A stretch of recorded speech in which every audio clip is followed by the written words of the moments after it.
button. Well, welcome everybody. Thank you very much for joining us. We seem to have a few technical problems, including Lynn Jameson, chair of Scottish CND, hasn't joined us yet. I'm hoping that she will join very soon.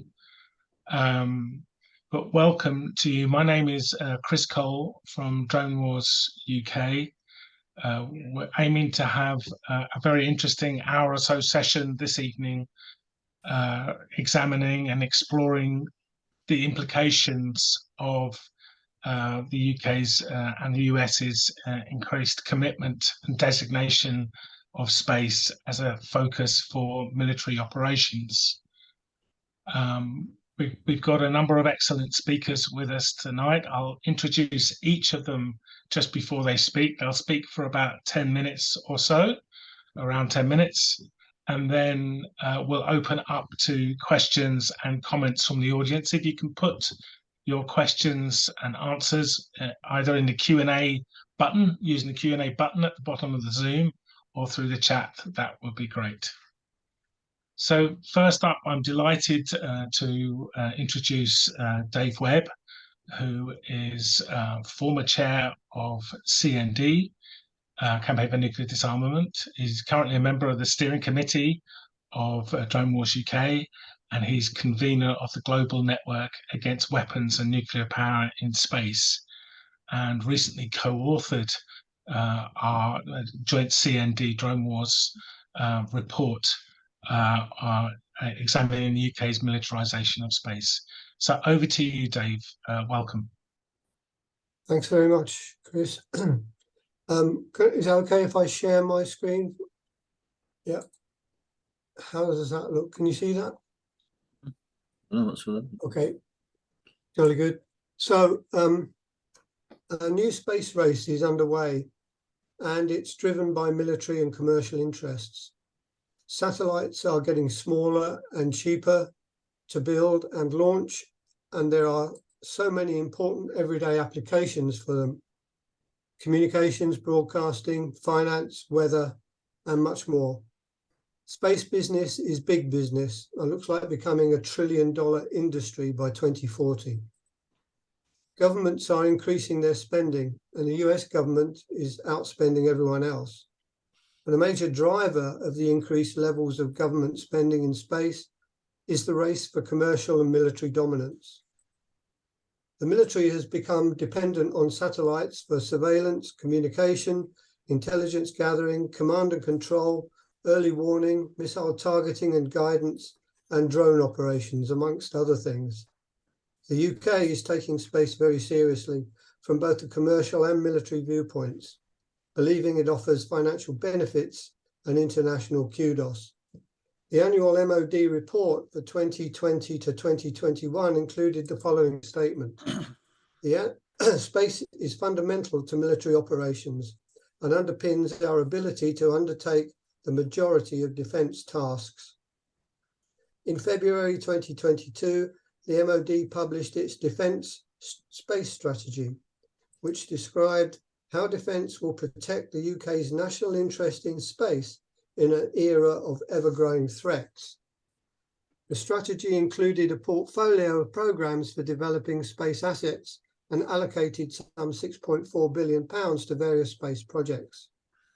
The MOD Space Directorate is responsible for military space policy and works closely with the UK Space Agency. The military space programme is managed by UK Space Command, which was established in April 2021. The UK military space programme works with both civilian and commercial partners through a commercial integration cell, also with international partners. In particular, the UK and US space commands work closely together, and the UK is participating in the US-led space coalition called Operation Olympic Defender, which aims to build international partnerships to deter adversaries and hostile acts in space. And the US and UK space commands have also signed an enhanced memorandum of understanding to deepen military cooperation in space. Some of you may remember that way back in 1997, the US Space Command released its vision for 2020, which describes the goal of the US to achieve full spectrum dominance. That is military superiority on land, at sea, in the air, in space, and of information. Now, US Space Force has a number of divisions or deltas to carry out specific space operations, and 2 garrisons provide support functions. The UK is already directly involved with some of these activities through the US bases in the UK, such as Fylingdales, Menwith Hill, and Croughton. Now the UK also wants to develop its own spaceports and be the first European country from which satellites can be launched. Some of these spaceports are for vertical ground launches, and others are horizontal air launches from carrier aircraft. The UK Space Agency is supporting the development of 3 of the supposed space launch sites at Saxavord in Shetland, Space Hub Sutherland, and Spaceport Cornwall at Newquay Airport. In addition, a consortium of local enterprise partnerships are establishing several regional space hubs around the UK to ensure space becomes a priority for regional economic growth. The hub in Scotland is called Astro Agency, and there are a number of academic and military partners in the Scotland in Space enterprise. There has also been opposition to the Scottish spaceports from local residents and environmental groups, but planning permission has been granted nonetheless. There will be more about proposed Scottish spaceports later, but you'll probably be aware of the failed attempt to launch satellites from Cornwall last January. If successful, it would have taken 9 satellites into orbit, 4 of which were small shoebox-sized satellites for the US and UK military. There had been protests the previous October at the spaceport because of the military connection. 2 of the small satellites were for a program called Prometheus 2, which is a test platform to pave way for the wider collaboration between the US and UK military. And 2 more were for a project called Circe, which is a joint partnership between the UK Defence Science Technology Laboratory, DSTL, and the US Naval Research Laboratory to advance space weather measurement and modelling capabilities for the military. So these satellites would have helped develop the US and UK support systems for warfighting in space. The failure of the launch ended in bankruptcy for Virgin Orbit. Before the launch, though, there was a BBC interview about the protest with the spaceport manager, I don't know what he was, who didn't appear to be aware that the launch included military satellites. He denied there were any military satellites involved. It seems then that the people who run the launch sites are often too concerned with making the spaceport a lucrative business proposition to be concerned about what their customers are using them for. And although some launches may be for commercial companies, Alexander Stickings, a space analyst at the Royal United Services Institute in London, has already said, "I'm of the opinion that proposed spaceports would need the MOD as a customer to survive, as well as securing contracts with companies such as Lockheed." But why is Scotland considered to be such a good place to launch satellites from? The higher latitudes available in Scotland make it easier to launch satellites into low Earth orbit, or LEO as it's called, which is important for the military because a large network of LEO satellites enables fast communications and global surveillance. They can also be used for tracking and targeting space objects and missiles. Also, commercial satellites can be a valuable asset for the military. This has been demonstrated recently by Elon Musk's Starlink satellites in the war in Ukraine. There are only a few international agreements that govern space activities, and major users are able to act in their own interests. The exploitation of space is being driven by billionaires, corporates, and the military for their own ends. So the question is, are the Scottish people, especially those living near those spaceports, aware of what they will be used for? Isn't it time for the UK's role in the militarisation of space to be taken seriously? Thanks very much.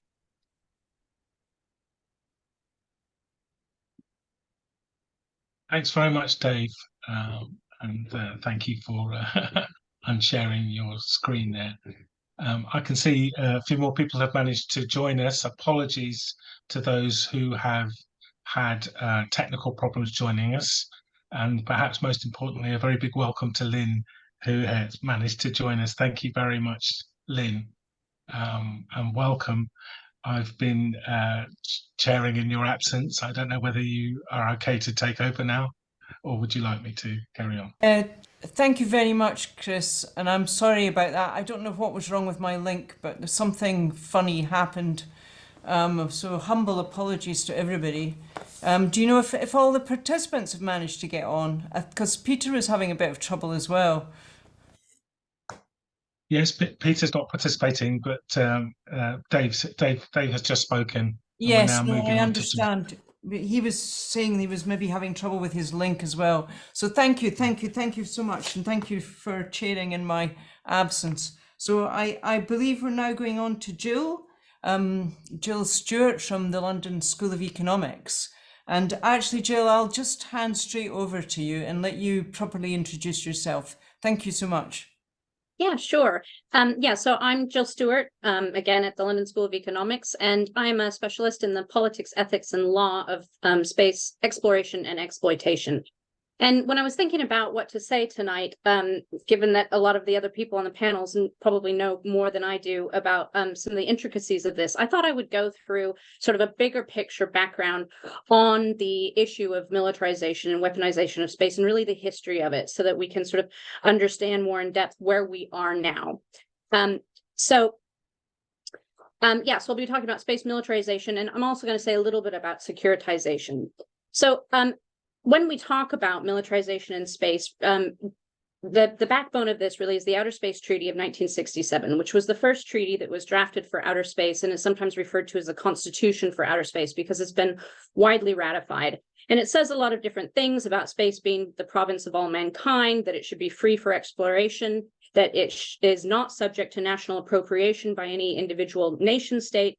And with regards to militarization, it says that specifically, sorry, let me advance my slide here, that there is no militarization on celestial bodies, that there cannot be any nuclear weapons or other weapons of mass destruction in orbit or on celestial bodies. Note that it doesn't define what weapons of mass destruction are, but we tend to understand this to include chemical, biological, and nuclear weapons. Just as a side note, it is worth noting that nuclear weapons were tested in outer space by both the United States and the Soviet Union in the 60s before the nuclear test ban treaties and the Outer Space Treaty came into place. And it also says that the moon and other celestial bodies shall be used exclusively for peaceful purposes. So it really uses this sort of nice language about peacefulness and about banning the use of space for military activities. For weaponization specifically. There are a couple of problems with it. First of all, when we talk about banning weaponization, this does not mean that it bans militarization. So it only bans military activity on celestial bodies, but it doesn't ban military activity in other parts of outer space. It only bans weapons of mass destruction. So that's a problem.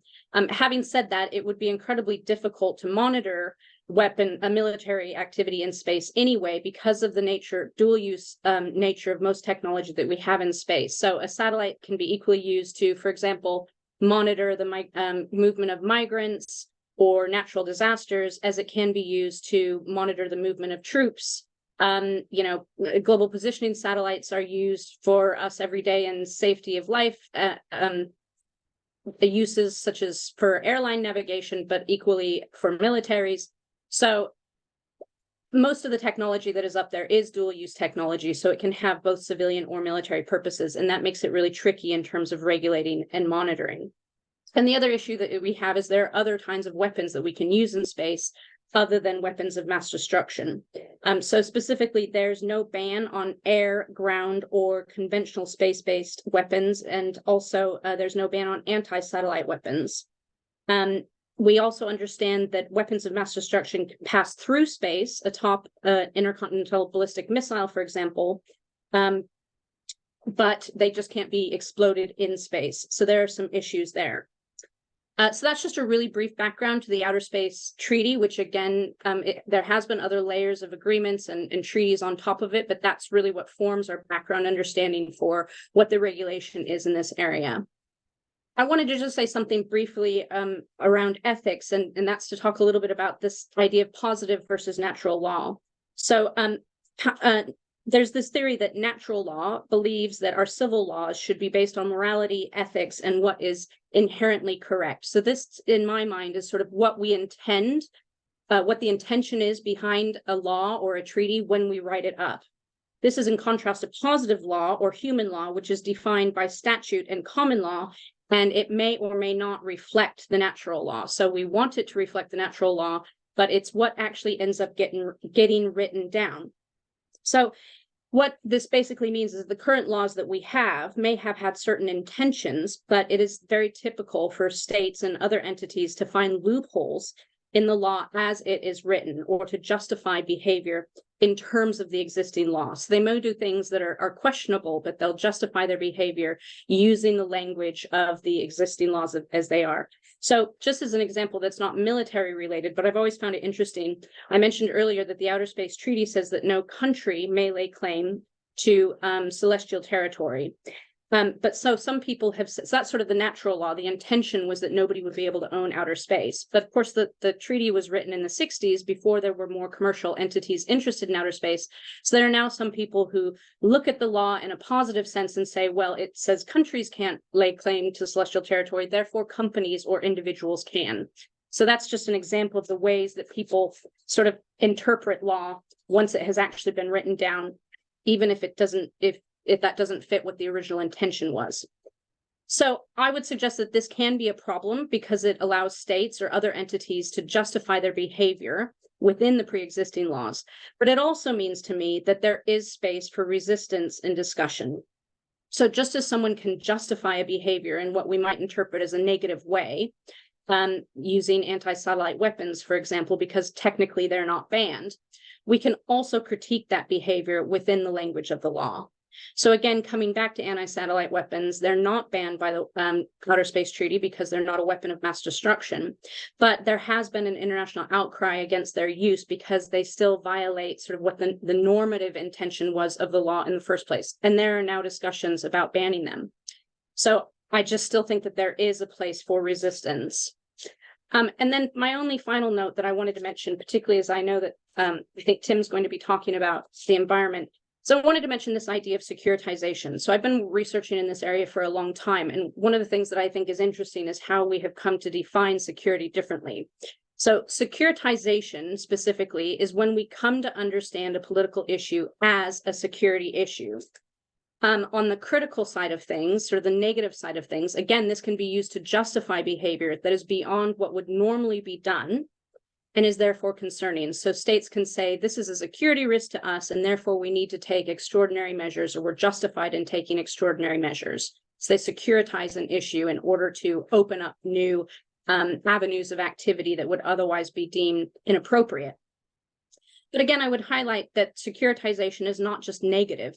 It can also mean giving a matter an increased sense of urgency or elevating its importance. So on Earth, an interesting example of this is, I think, the way we now see the term human security used a lot in narratives and discourses in international politics. So human security, meaning that an individual human, every individual human deserves a level of security independent of who they are and where they live. So it's sort of linked to human rights. It's a way of making human rights a securitized issue. I would just highlight outer space has always been securitized. It's always gone hand in hand. Outer space activity has always gone hand in hand with security issues. Even when the language has been about exploration, there was always this subtext of militarization. I don't think that was ever questioned by anyone. But what's interesting to me is how other areas have become securitized when we talk about space, but in a positive way. And one of the big ones that I want to highlight is this issue of the environment. So, for example, the issue of space debris is increasingly seen as a security risk for space and for space infrastructure. Again, linking it back to anti-satellites, one of the concerns that we have is about the debris clouds that it creates, which could cause a knock-on effect. And suddenly people are talking about security and linking it to environmental issues. So that's just to say that I think it will be interesting to see how other issues in outer space are increasingly seen as a matter of security going forward, both negatively in terms of justifying military activity, but also positively to treat issues like the environment as being of high level importance. Thank you.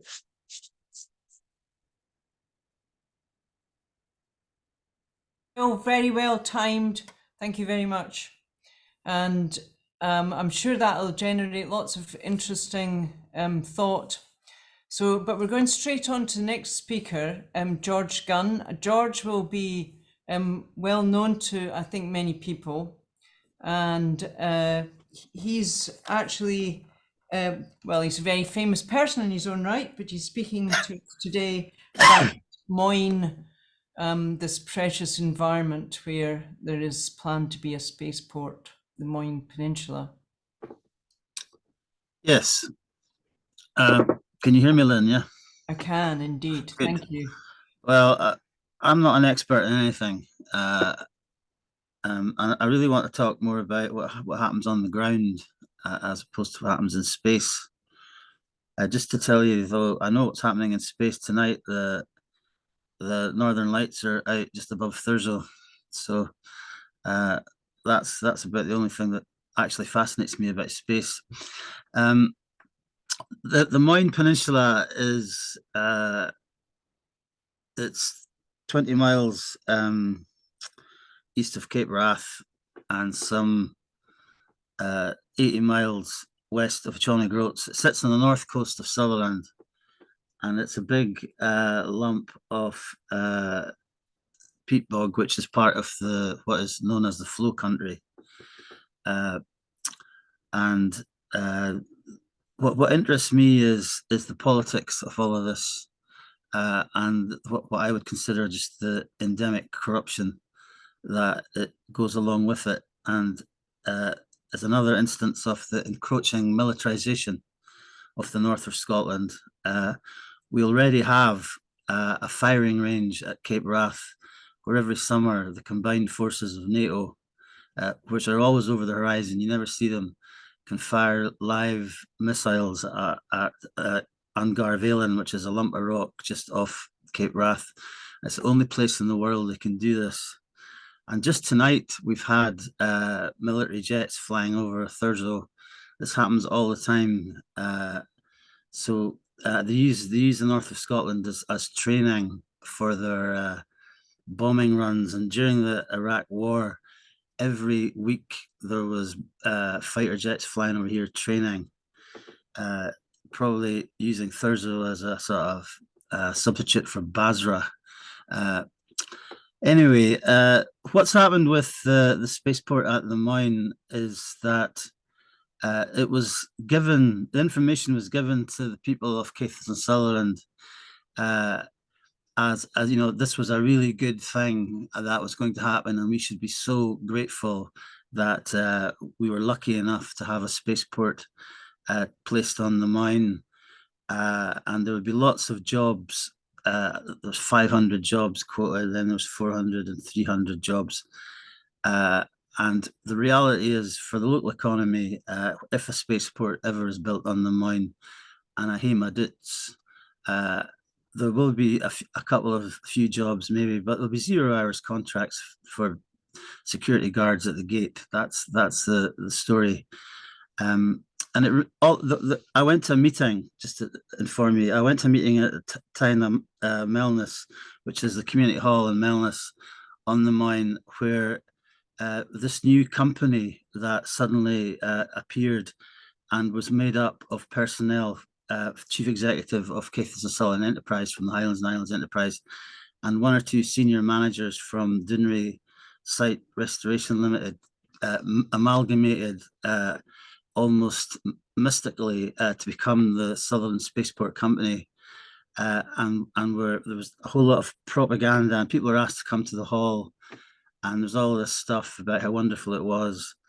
And I went along because I've written a play about the mine and the spaceport and all the shenanigans that goes on with it. And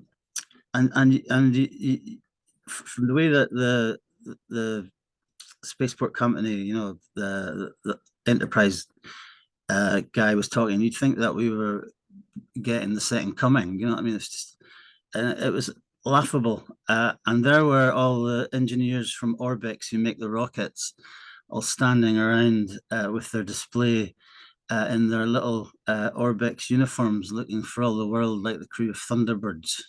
And of course, they're all Danish engineers, and they were busy trying to tell me how they were a British company.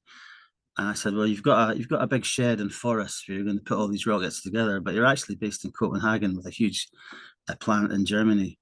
But the other ghost at the wedding was Lockheed Martin, who were supposed to be the company that are providing the payload for the Orbx rocket from the Mine spaceport. But Lockheed Martin were nowhere to be seen, strangely enough. And of course, Lockheed Martin are one of the biggest arms manufacturers in the world. I think they constitute probably about a quarter of the entire US military industrial spend. It goes to Lockheed Martin, and they don't do civilian anything. And I asked the Orbx engineers, and they were fine. They were just engineers. They were perfectly decent people. I said, "What's your relationship with Lockheed Martin?" And they said, "We don't have a relationship with Lockheed Martin." So I said, "Well, you don't know what's going into your rockets. Aren't you curious about what they're putting on your rockets?" And now, as it turns out, Lockheed Martin have pulled out of the Moyne spaceport and have hitched their wagon to the other spaceport at Saxefjord and Unst. Now, the other thing that I have a problem with is just the use of the use of land. For example, the land that the Sutherland spaceport on the Moyne is going to be constructed on is owned by the Melness Crofters Trust, who bought that land with a community buyout from the Scottish Land Fund. So it's all public money. And of course, crofting land in the Highlands is very valuable. And there's an ongoing debate about land ownership and land use. And my argument to the Highland Council, which was never really acknowledged, was, is this an appropriate use of crofting land? And the answer, I think, is no. But moreover, it sits on the northern extremity of the flow country, which just last week there were people up in Caithness from UNESCO, and the whole point is that there's a big push to get the flow country recognised as UNESCO World Heritage Site, and a lot of people locally, because the media would have you think that everybody in the north of Scotland's all for this. The Melness Crofters Trust, there's 80 of them on it, and it's like 40 against and 41 for. And the ones that are against it question whether it's a wise move to have rockets that have rocket fuel in them based on a peat bog. I don't think this is a good use. But one of the big objectors to the Moyne spaceport was Anders Paulsen, who has the Kinloch estate, which is right across Loch Eriboll from the Moyne. And he objected strongly because he could afford to, because he's got lots of money. And he held up the process of the planning permission at the Highland Council. And his objection was that, you know, this was not a good environmental project. Now, he owns 11 estates in Scotland, which is one thing. And his argument, in many ways, environmentally was quite sound, but politically, it was the feet were carved away from it, because he has invested £1 million into the Saxefjord spaceport. And his reasoning, because when somebody asked him, don't you think this undermines your argument? He said, well, the Saxefjord spaceport is a spaceport in the right place, i.e. not next to him. So there's all of that going on, and it's the problem is that there has been no discussion about this locally. There's never been any public debate about it, either in the press or in a public meeting, or there's never been anything discussed in the chamber of the Highland Council. There's been very little discussion in the Scottish Parliament, and it's as usual in the Highlands when there's something like a spaceport. It's a fait accompli, and we're treated, we're treated very paternally, as though we are slow children who don't really understand big words or big notions. And we should be so grateful that these things are given to us. And it reminds me very much of the same paternalistic attitude prevailed in the 1950s when Dunree was sighted on the north coast of Caithness, that we were essentially told in no uncertain terms that we were living in the dark ages. And if we didn't accept the fact that Dunree was coming to Caithness, then we'd all be living in caves, and that was our future. As it turns out, Dunree has been an environmental disaster. The economics of the north has been skewed for about several generations, and it's going to take a long time for Caithness and northwest and northeast Sutherland to get back on an even keel. And I just feel that the spaceport on the Moyne is just another instance of paternalism and another addition to the militarization of the Highlands, but also exposes the weakness of the local government and, quite frankly, the corruption that goes on within the enterprise company, where there's never any discussion, there's never any openness, there's no transparency. Everything is done behind closed doors, and we're supposed to accept it as a good thing. And if Scotland wants to become an independent country with any kind of democratic future or any kind of integrity, this sort of thing has got to be stopped. We've got to stop putting up with this, I think. Thank you. Thank you very much, George. Powerfully spoken. So now we're moving on to Timothy Parker, who has been working as an intern for Drone Wars, and I have to say a big thank you to Drone Wars for existing and having interns and bringing together this event. So Timothy's been researching the issue and is now going to tell us something about that, his work. Yeah. Hello. Yes, I'm Tim, and I'm really glad that George just went into so much detail about the Moyne, because that leaves me something to talk about with Saxe-Ford that he alluded to himself, and also another project that's going on in the Outer Hebrides.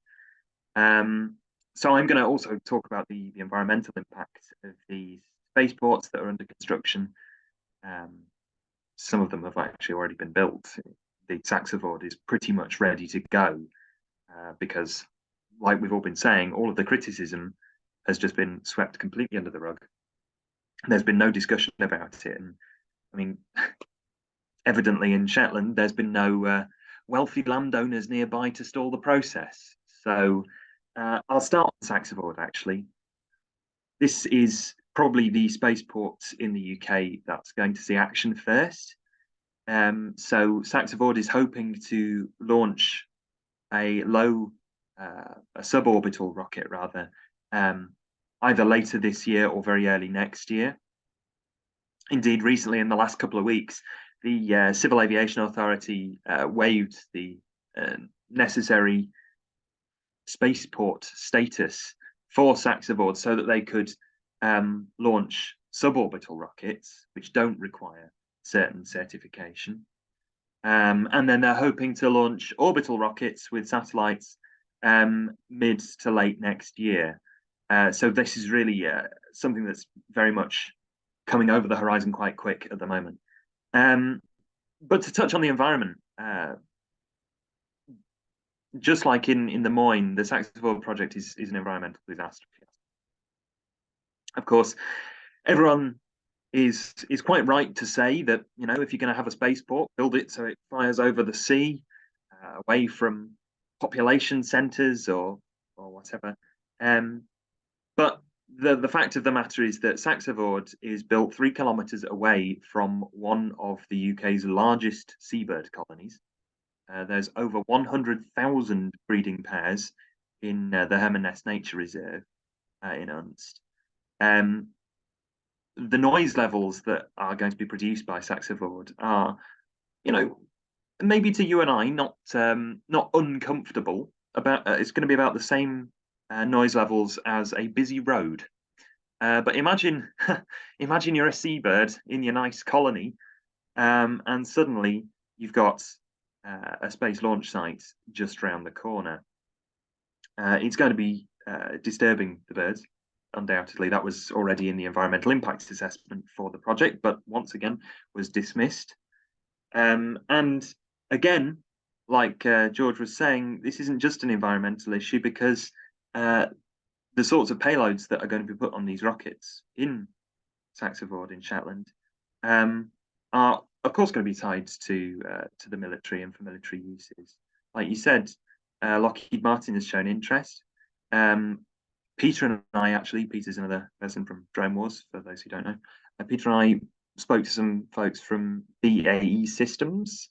That's a space convention thing a couple of months ago, and they were also expressing interest in using these sites in Shetland and in North Scotland whenever they get going for launching their technology as well into space. So there's definitely 2 layers to this: the environmental and the sort of ethical, political aspect as well.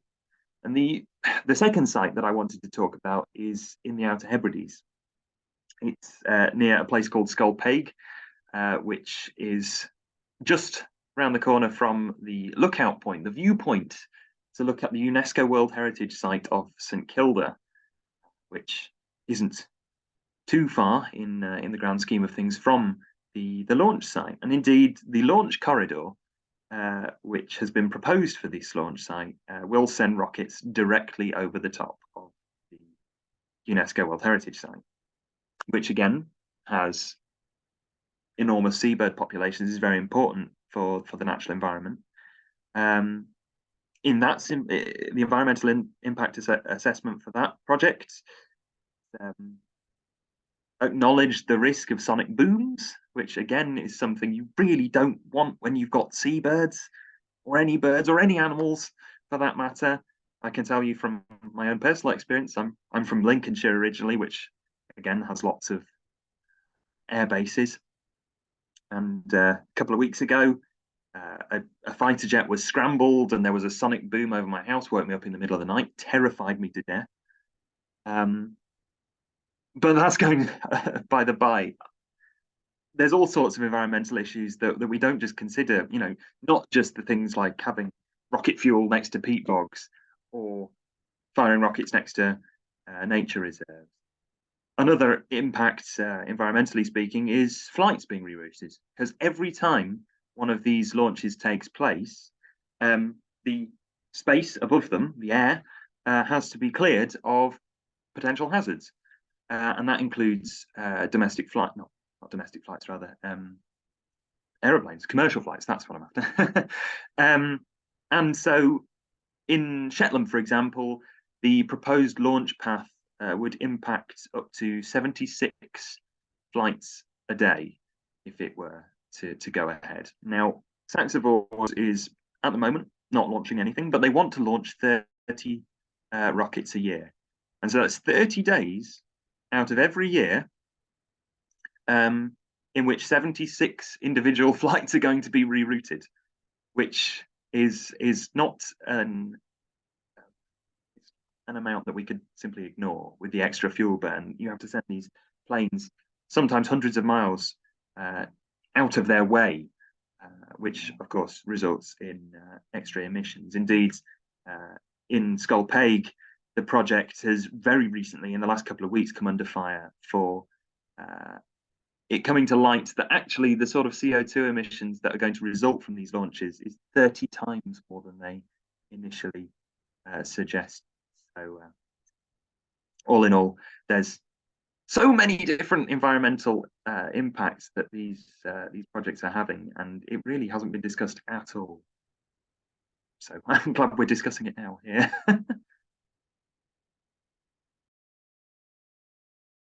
Thank you, Tim. Thank you. So now our final speaker is Tor Justad. Tor is the chair of Highlands Against Nuclear Transport and has been a campaigner in the Highland area for I think as long as I've been campaigning, which is a few decades. So Tor, on you go. Thank you. Thanks, Lynn.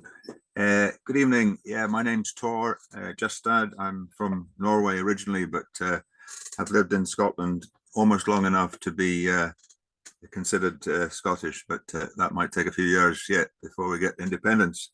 I'm chair of HANT, or as it was called, HANT, as Lynn said. We've just recently changed our name to HANT with a P on the end, which is Highlands Against Nuclear Power.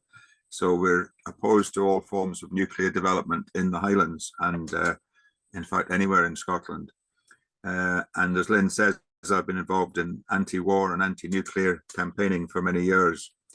HANT was set up in 2017 in response to local concerns about the risks of transporting nuclear waste from Dounreay down to Sellafield by sea and by rail, and also by air to the US. You know, it's very sort of, you know, the issues that we've been discussing already this evening are what sprung to mind at the time when we formed HANT, because people were unaware of these almost daily trains at that time that were passing by schools and by care homes and by populated areas. And so we wanted to raise awareness, which we did by holding public meetings, film screenings, and all kinds of demos and so on, including up at Wick Airport. So in relation to spaceports, like many, we're on a learning curve. And although HANT is Highlands based, it's difficult to find out what's happening in the other 3 locations in the Highlands and Islands, as they're so widely spread geographically and sparsely populated. And as George referred to, it's actually very difficult to organize any kind of meaningful protest. And this has always been a problem in the Highlands with our small and scattered population. So HAMP is opposed to the military and surveillance use of space for all kinds of reasons, including potential damage to the environment. And Tim has already referred to some of the issues related to environmental damage.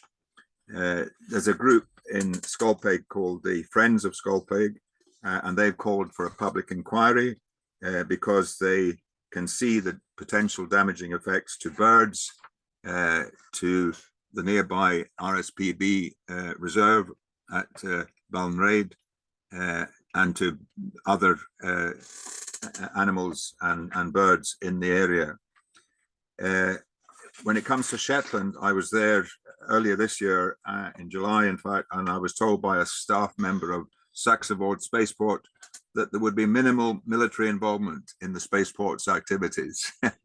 And that seems to be a common answer when you try and dig a bit deeper as to what these rockets are actually going to be used for.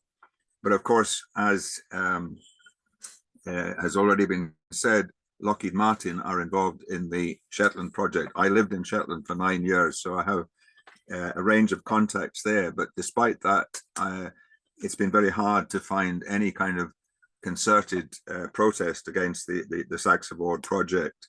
And I suspect that is because people just aren't aware of what's happening and what the potential damage to the environment is.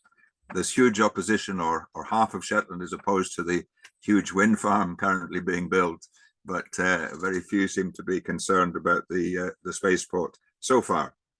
In terms of Lockheed Martin in Highland, we also have a group called the Highland Palestine Group, which recently managed, after a 5-year campaign, to convince Highland Council to disinvest from investment in Lockheed Martin. So Highland Council have actually withdrawn their shares, which is a hopeful sign that with pressure from a small group of people, small local campaign group, that you can actually change policy. And I think that's a very hopeful sign but interesting that it should be Lockheed Martin that was actually the target of that campaign. So the environmental impacts are huge from rockets. They've been fired in many parts of the world for many years, so we know that noxious fuels are used, like kerosene, liquid oxygen, the list goes on. Large amounts of carbon dioxide are released in the development and production of rocket fuels. And there's other kinds of reports which have shown damage to health of various kinds and thyroid ailments in particular. The particles that emerge from the fuel are also harmful to the environment. And generally rocket launches are assumed to pose a limited threat to the global environment, but that is partly because the industry has up until now been fairly small and unchanging. With the rapid growth of it, the risks obviously are increasing every time a new spaceport is announced.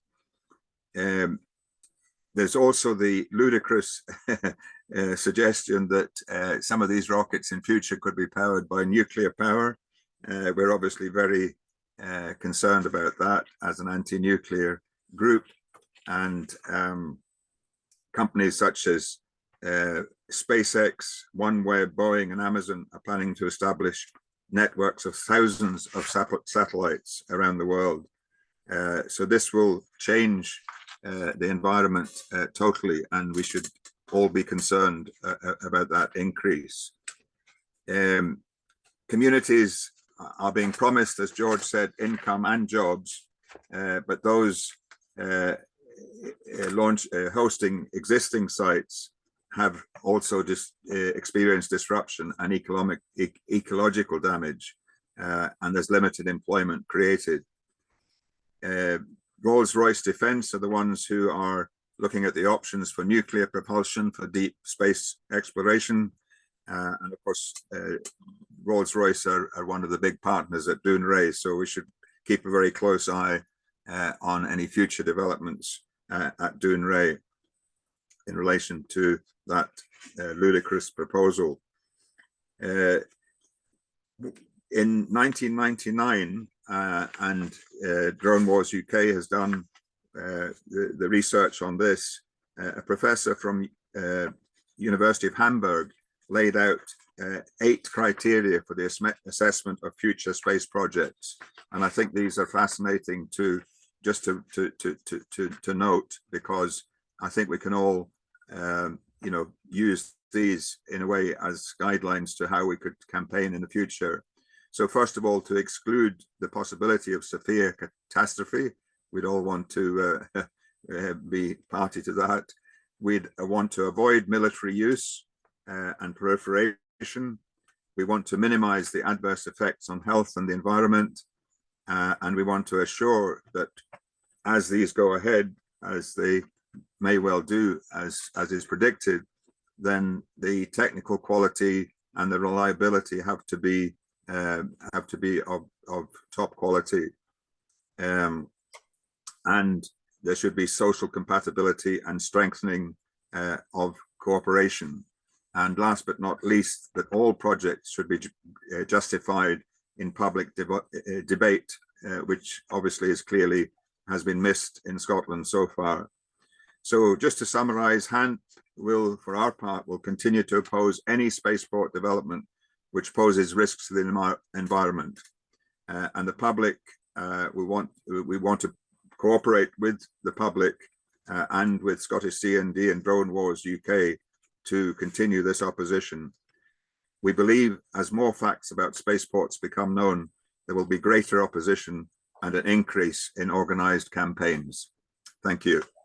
Thank you, Tor. Thank you. Thank you very much.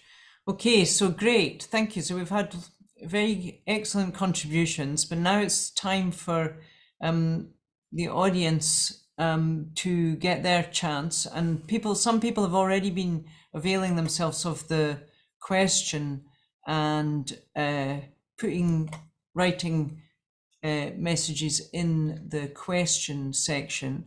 And I wonder, Chris, whether you would maybe let people ask those questions verbally. So if they want to just put them so that everyone can hear them. Alex, Elliot, you have asked a question of Jill. Do you want to actually speak your question? Or shall I just read it out for you? Are you there? Is that technically possible, Chris? Yeah, it should be, but Alex, if you want to speak, he might go. not want to. He might. Should we just read his question out? Sure. Or she? Yeah. Alex's question is to Jill: is there any work on starting to ban anti-satellite weapons? In brief, yes. I have to admit, I was a bit surprised when this came about. It was spearheaded by the United States, and it's being discussed now in the United Nations. One thing I would add on that is that I suspect that's partly because the United States has realized that they're not as useful as they thought they would be. But I think there's also probably an element of knowing that there could be a collective impact and sort of a tragedy of the commons type scenario.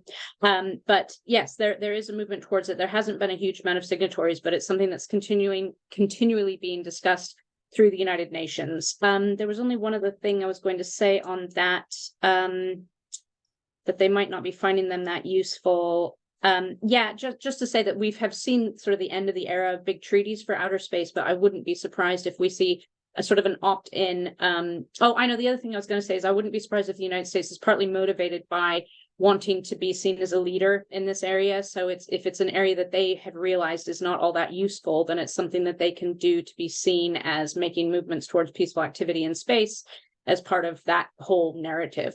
But anyway, yes, there are definitely discussions. Okay, thanks, Jill, and thanks, Alex.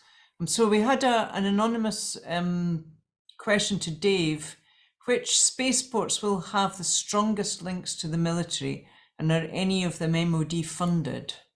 Do you want to just briefly answer that, or Tim might want to pitch in as well? Yeah, sure. I think it's unclear at the moment, but I think any spaceport is in danger of being used by the military. Most of the flights, even if they're commercial, they can end up being used by the military because the military uses commercial data that's collected in the form of photo reconnaissance or whatever, communications or whatever. So it's not always clear. I think I mentioned when I was speaking about how people don't always realize that some of the things that are going up in rockets are actually going to be used by the military in the end. So I think all of them are likely to be used. The MOD as such, I don't think is funding any particular spaceport, although the government has pumped in millions to develop or at least find the sites in the first place, and then some towards developing the spaceports. So the government is certainly putting money in. Not sure about the MOD directly, but the MOD will certainly be using them. Okay, thank you. Yes, I mean, we know the military are very good at using and disguising their use. So another example of that is the fusion, the whole scramble for fusion power as if it's going to be this fantastic energy source. And meanwhile, all these experiments are being used to help nuclear weapon design. So Bruce Gagnon is made they're not really questions, but they're information about the harms that are being done by space launches. Do you want to speak yourself, Bruce? Okay, thank you. First, I want to say it's really interesting discussion. I'm glad to be listening to it. I lived in Florida for many years, and the Kennedy Space Center in Florida has a wildlife refuge that completely surrounds it. And after each launch, there are significant bird and fish kills from the exhaust as it filters back down to the ground. The various environmental groups have done studies over the years there proving that this has happened. And then also the toxic exhaust rises into the sky, up into the upper atmosphere. punching a larger hole in the ozone layer. So the entire process is problematic. And then the second thing I wanted to mention was that, just to give two examples, in New Zealand, Rocket Lab, built on indigenous land, the indigenous people were promised that it would only be for civilian launches. But every launch there at Rocket Lab in New Zealand has been for military purposes. And then on Kodiak Island, Alaska, which is really a pristine environment, bald eagles, bears, salmon. They built this launch facility and also promised that it would only be for civilian purposes. And in the years since it went online, every single launch has been for the military. And they've had several accidents there as well. And in my home state, where I now live in Maine, there's an effort to build a launch site in northern Maine. So we're seeing a real explosion, if you will, of launch sites all over the world. And I wonder what the real purpose is, because if it's just a matter of launching a few satellites now and then, why do they need so many of them? And there are just scores more that are being considered. So I think there's a much greater, sinister military purpose behind all of it that we need to do much more work to explore. Thank you.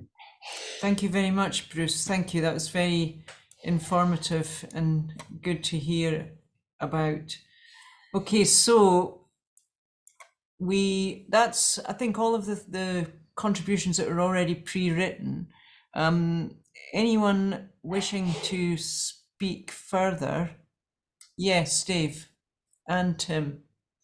I just wanted to say there are two opportunities for kind of expressing your protest or your concern, or even finding out more about this. On the 3rd of October, we're planning a demonstration outside the Scottish Parliament in Edinburgh to bring this issue more to politicians. So I hope people can join there. And also, on the week of 7th to the 14th, it's called Keep Space for Peace Week. It's actually, in 1999, the United Nations General Assembly declared the first week in October to be World Space Week. And the kind of campaigners, Bruce in particular, who you just heard, for Global Network Against Weapons and Nuclear Power in Space, have dedicated their time to, and campaigners around the world, their time to demonstrate in that week to keep space for peace. And this week, this time, the theme of the demonstrations will be, or the theme of the week will be, on the danger of crowded orbits. As has already been mentioned, there are hundreds of thousands of satellites planned, or 100,000 satellites planned to go into orbit fairly soon. And the crowding of those orbits is causing all sorts of problems, collisions, debris, and if there's too much debris caused, that collides with other debris, and you can get a kind of cascade effect, which can cause something called, which it could prevent really rockets from ever leaving Earth again. There'd be just too much debris there. So this is something that is of international concern. There are moves to try and remove some of the debris or stop it being created, but nothing has happened so far. So this is a really important issue, and you can find more about that on www.space4peace.org. Thank you, Dave. And so that, just to repeat, the 3rd of October outside the Scottish Parliament, it's at 12 noon that we're gathering. So, and I'll maybe remind you again about that at the end. Tim, did you want to come in?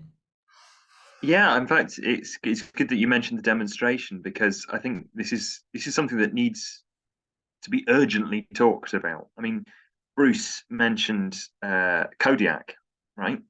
And some of the accidents that have happened there. Earlier this year, there was an accident in which a launch failed and 20,000 litres of rocket fuel had to be dumped. Just dumped. And as I said about some of these spaceports, about all of the ones we've discussed this evening, they are all are in close proximity to nature reserves. They all have trajectories that go straight over the sea. We're talking about a high risk, and this isn't just me. This is the CEO of Saxavord. When questioned about it, he admitted that, you know, and 80%, that's what he said, 80% of these first launches end in an accident or in failure of some sort. Now, I'm not saying that 80% of all of these launches are going to result in 20,000 tons, 20,000 litres of rocket fuel being dumped into the sea. But the fact of the matter is that risk is there. The people running these launches know it's there. So why aren't we talking about it? So please go out and demonstrate. Yes, we need it. 20,000 litres of rocket fuel being dumped is a pretty stunning statistic to hang on to as a very strong argument in terms of environmental catastrophe. So thank you. Anybody else would like to chip in from our audience? You can. There was another question from Alex, if he wants to go ahead. Alex.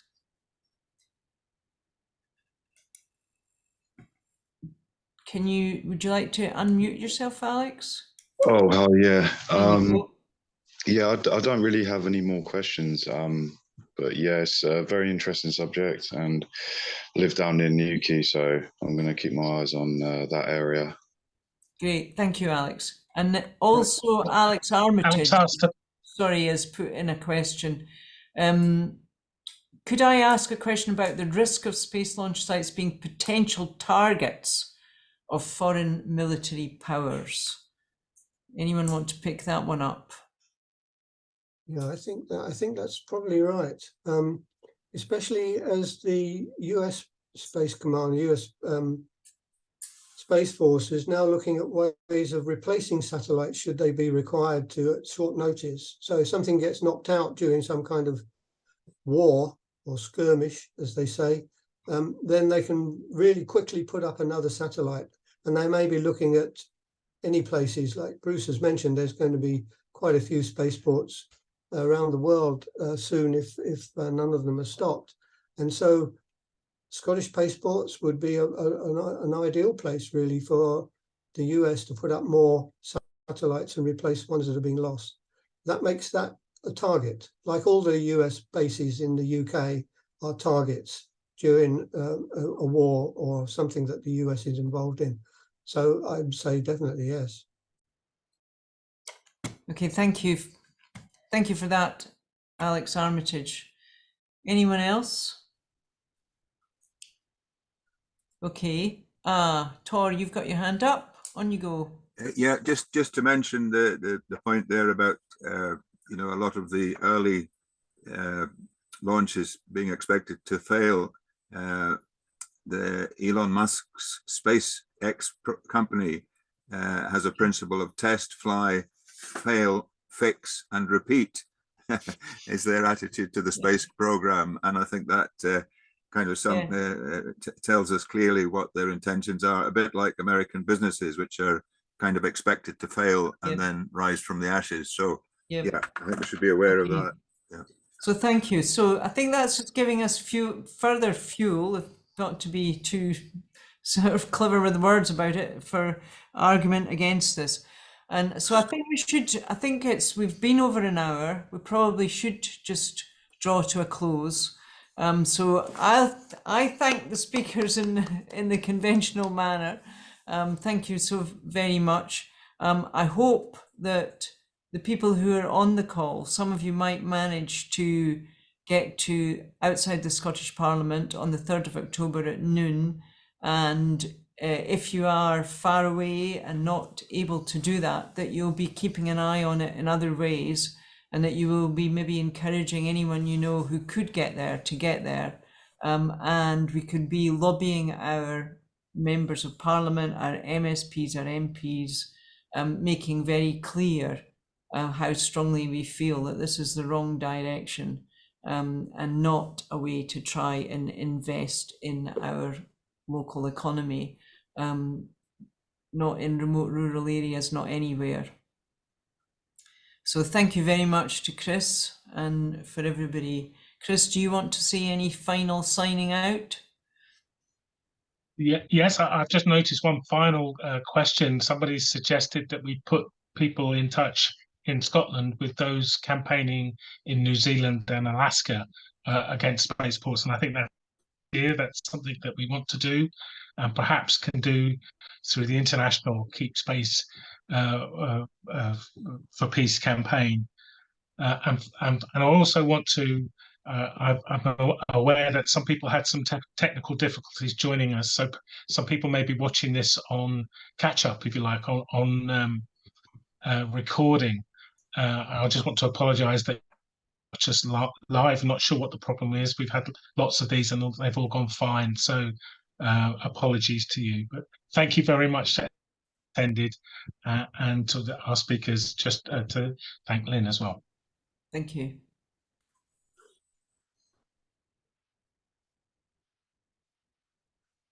Take a screenshot.